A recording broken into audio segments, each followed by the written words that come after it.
Olá amigos da Focalize, sejam bem-vindos a mais um vídeo aqui do nosso canal. E esta semana cupom 4,25. Nunca tivemos uma taxa de juros tão baixa no Brasil. Aliás, na última reunião do cupom a gente falou a mesma coisa, né? Quando veio a 4,5. Nunca teve uma taxa de juros tão baixa no Brasil. E esse viés de taxa de juros descendente, na minha visão, ele pode estar encerrando ao menos esse ciclo momentaneamente, tendo em vista até o que foi comentado pelos componentes que decidem até onde vai a taxa de juros. Então, me parece que esse ciclo em 4,25 deve permanecer durante todo o ano de 2020. Mas ok, e aí, não é? Claramente, acabou o paraíso dos rentistas no Brasil. Aquela história de ganhar dinheiro fácil, sem correr risco nenhum, isso até bem pouco tempo atrás ainda era possível no Brasil, hoje não existe mais. Tanto é que já notamos uma chegada bastante promissora de novos investidores em ativos de risco, entre eles a Bolsa de Valores e, com um nível de risco um pouco mais baixo, os fundos imobiliários. E aí que eu quero começar a instigar você nesse novo pensamento, nessa nova cabeça que o brasileiro precisa começar a ter, mas ao mesmo tempo ele não tem o conhecimento e talvez ainda não tenha o estômago necessário para alguns tipos de investimento. Veja bem, vamos partir do princípio de que 4,25, até dependendo aonde esse dinheiro estiver investido, tendo em vista que ainda existe um fluxo enorme de dinheiro colocado na poupança, existe um fluxo enorme de dinheiro colocado em fundos DI, nos bancões aí que cobram 3%, 4% de taxa de administração, que nesse momento deve estar remunerando praticamente próximo de zero o seu cotista, tendo em vista que ainda deve existir muito dinheiro aplicado em CDB abaixo de 100% do CDI, começa a chamar a atenção desses investidores a possibilidade de que o dinheiro não rende mais. A possibilidade não, a realidade de que o dinheiro não rende mais. E aí ele precisa buscar alternativas. E aí, naturalmente, ele começa a olhar no mercado e ver, bom, fundo, o que é esse tal de fundo imobiliário aí? Me parece bom, né? Tenho visto aí que estão falando que paga 6% ao ano, 5,5% ao ano, alguns 7% ao ano, livre de imposto de renda. Isso me parece bacana. E aí entra nesse tipo de investimento sem conhecimento nenhum, sem análise nenhuma, sem avaliar que tipo de ativo o fundo investe os recursos, como funciona o aluguel, como funciona a distribuição, simplesmente vai atrás do primeiro carro que passa na frente. E aí já temos um problema logo em seguida. Por quê? Esses produtos acabam volatilizando e podem performar de forma negativa em determinados momentos de mudança econômica. Então, o investidor precisa começar a ficar preparado para esse tipo de volatilidade. Tem que estudar um pouco mais o produto antes de arriscar-se nele. Se não tem tempo, não tem saco de fazer isso, busque a ajuda de um profissional especializado para ajudar a compor uma carteira de fundo imobiliário. Eu não estou dizendo que fundo imobiliário não é um bom negócio, pelo contrário, acho um baita negócio. Só que tem que entrar da forma correta. Outro produto que provavelmente o investidor vai olhar dentro do portfólio de possibilidades são os famosos fundos de inflação. Ele olha para aquele fundo em 2018, rendeu 25%. Depois em 2019 rendeu mais 15%. Nossa, essa rentabilidade aqui é o que eu preciso. Ele vai e coloca num fundo de inflação, não faz a menor ideia do que compõe a carteira daquele fundo, não tem a menor ideia por que esse fundo performou tanto em 2018, performou tanto em 2019 e porque provavelmente não irá performar em 2020, por uma razão muito simples: esses fundos capturaram todo o ganho de PU dos títulos públicos lá no longo da curva. Acabou a festa para esse título? Não, talvez ainda tenha um pequeno espaço, mas tendo em vista o viés que o Banco Central deixou em relação aos 4,25, me parece que terminou o espaço para ganhar ágio nesse tipo de produto. Pelo contrário, se houver qualquer viés de retomada de aumento de taxa de juros, digamos que na segunda metade desse ano, o 2020 ou até mesmo início de 2021, a taxa de juros volte para 4,5%, 5%, 5,5%, como inclusive está aparecendo no relatório Foco, esses fundos eles tendem a entregar uma rentabilidade negativa. E aí o investidor olhou para trás, olhou para o passado, achou que iria entrar num produto maravilhoso e não entende porque esse produto não vai lhe entregar aquele rendimento todo e não vai lhe entregar, quem sabe até, rentabilidade negativa. Então, mais uma vez, é preciso estudar um pouco, é preciso entender onde está colocando o dinheiro e se não tiver condições de estudar ou entender isso, busque ajuda de profissionais. Vamos para uma terceira categoria de alternativa, que são os fundos multimercados. Aqui o rol de produtos é uma loucura. Existe fundo de tudo que nós possamos imaginar. E entre esses fundos existem os de baixa volatilidade, os de média e os de alta volatilidade. Como eu escolho isso agora? Bom, mais uma vez, tem que entender aonde esse recurso está sendo colocado, tem que concordar com a aposta do gestor, ou seja, digamos que seja um fundo multimercado macro, que o gestor tem liberdade para investir em ações, investir em moedas, investir em curva de taxa de juros, investir no exterior, né? E geralmente no prospecto está lá qual é a cabeça do gestor em relação a onde ele está apostando as suas fichas. Se a sua aposta é parecida com a desse gestor, você investe nesse fundo.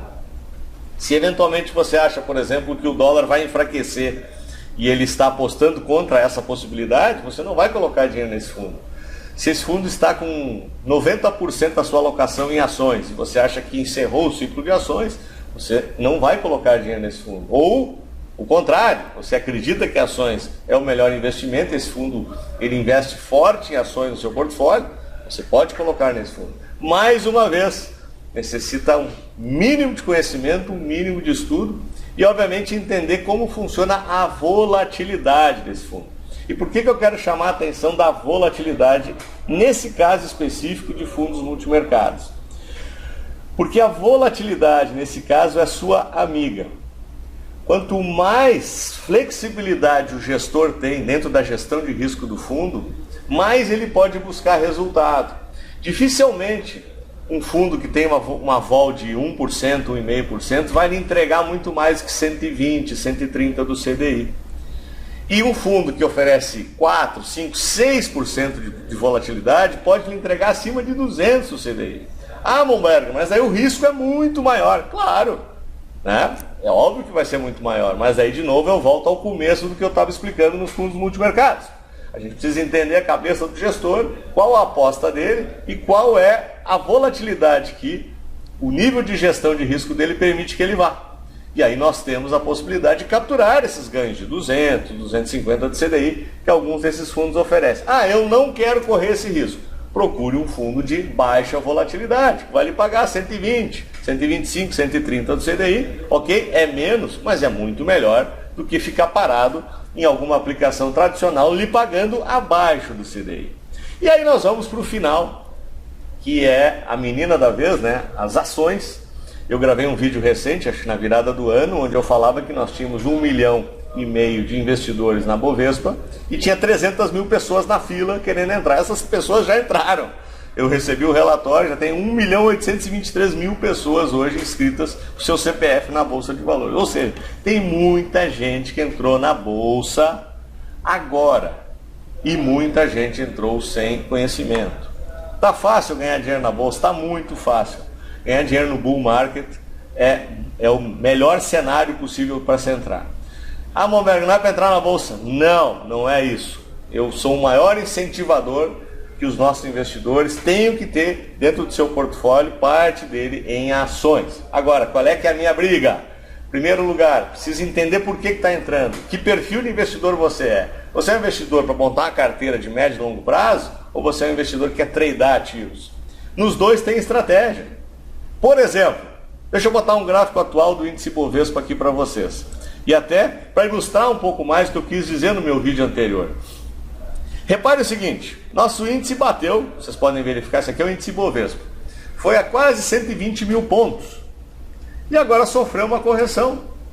Coronavírus, Irã versus Estados Unidos, motivo a gente sempre encontra. Mas olha só a correção que ele fez aqui, 5,76. Vem no máximo até a média de 55 dias. Deu uma retomada da alta e agora lateralizou. Ou seja, o índice está caminhando de lado, está ali 114, 115, 116 mil pontos nos últimos pregões. Alguns ativos nessa toada de baixa aqui caíram 15%, caíram 20%. Eu já tive gente ligando aqui no nosso escritório querendo se atirar da janela, porque viu o seu dinheiro andar para trás. Nunca tinha visto isso acontecer, porque até pouco tempo atrás nós não tivemos uma correção. Repare o seguinte, se você tem um viés de longo prazo, deixa eu puxar aqui, desde a retomada da alta em 2018, depois da greve dos caminhoneiros. Isso aqui é uma grande linha de tendência, tá? Então aqui, greve dos caminhoneiros, o índice foi, subiu, corrigiu a LTA. Deu nova máxima, não corrigiu nem até a LTA, fez uma correção parecida com essa que a gente vivenciou agora. Subiu novamente, corrigiu lateralmente, testou a LTA. Marcou nova máxima aqui em julho de 2019, corrigiu novamente, teste da LTA. Não rompeu máxima, quando corrigiu aqui a distância de Fibonacci, testou a LTA de novo, retomou a alta, nova máxima, corrigiu lateralmente, como está acontecendo agora até a média de 55, nova máxima, e aí com mais força ainda, corrigiu nem até a média de 55, essa correção aqui foi mera brincadeira no início do ano, marcou nova máxima até 2 semanas atrás e agora faz uma nova correção até a média de 55. O que eu quero dizer com isso? Se o índice vier até aqui, ó, até a faixa de 109 mil pontos, 108 mil, ele não mexe em nada nessa tendência iniciada lá em 2018. Só que alguns ativos vão cair 20, alguns ativos vão cair 25 na composição do índice. E aí, ou você tem estômago para suportar essa volatilidade e entende que isso faz parte do jogo, ou você não pode estar jogando esse jogo. Da mesma forma, se você é trader, você quer participar, a volatilidade é sua amiga nessa hora, né? Então eu quero que suba, eu quero que caia. Qual é a saída? Gerenciamento de risco. Eu tenho que estabelecer limites de perda e eu tenho que saber jogar esse jogo. E aí eu não posso ficar posicionado no ativo que cai 25%. Eu preciso ter um gerenciamento de risco para sair antes. Aí o prejuízo, por incrível que pareça, é o seu melhor amigo. Você precisa aprender a fazer isso se o seu jogo for tradar. De novo, né? São 2 jogos que nós temos possibilidade de fazer aqui. O jogo de longo prazo, que eu expliquei, que está longe de mudar qualquer coisa de tendência antes de 108, 109 mil pontos. E o jogo do trader, que é importante ter gerenciamento de risco. Ao mesmo tempo, nós já conseguimos encontrar 8, 9, 10 ativos que só em dividendos, preste atenção no que eu vou falar aqui, só em dividendos já pagam mais do que os 4,25 da Selic por ano. Ou seja, se você apostar nessa ação, essa ação ficar sem se mexer o ano inteiro, ela sobe, desce, você em dividendos já ganha mais do que a taxa referencial de juros. Então não tenho dúvida que ações têm que estar posicionadas em seu portfólio. Mas, de novo, precisa se estudar, precisa se entender e precisa definir que jogo eu vou jogar para participar dessa festa toda. Muito bem! Pensando em ajudá-los nesse momento, nós, no final do ano passado, realizamos aqui uma maratona do investidor, onde a gente abordou todos esses temas em detalhes durante 5 noites seguidas. Vários de vocês até imagino que tenham participado dessa maratona. O que a gente fez? A gente condensou esse material, colocou numa gravação, anexou um monte de relatórios, um monte de planilhas, e onde a gente ensina como tomar decisões em cada uma dessas categorias de produtos. Pois bem, essa maratona, a gravação dela, a gente estava comercializando, na verdade ela está à venda lá no nosso site por R$ 697. O que a gente pensou em fazer aqui para ajudar de vez o nosso investidor? Aqui embaixo tem um link, só aqui vai ter esse link, não vai ter em lugar nenhum. Nós estamos falando no YouTube, se você estiver assistindo no Instagram, eu acho que dá para colocar um link também, no Face também, acho que dá, enfim. Mas se você não encontrar na rede social que você está assistindo esse vídeo, você vai até o YouTube que lá vai estar. Nesse link, esse material todo, é uma semana inteira de treinamento, um material riquíssimo, por R$ 99, tá? Então, presentaço da Focalize nesse momento de retomada de decisão em relação aos seus investimentos. Ok, pessoal? Espero que tenham gostado. Deem o likezinho aqui. Podem compartilhar a informação. Se tiver dúvida em relação a esse material que eu estou oferecendo para vocês, é só entrar em contato que a gente tira qualquer dúvida. E nos vemos no nosso próximo vídeo. Até lá!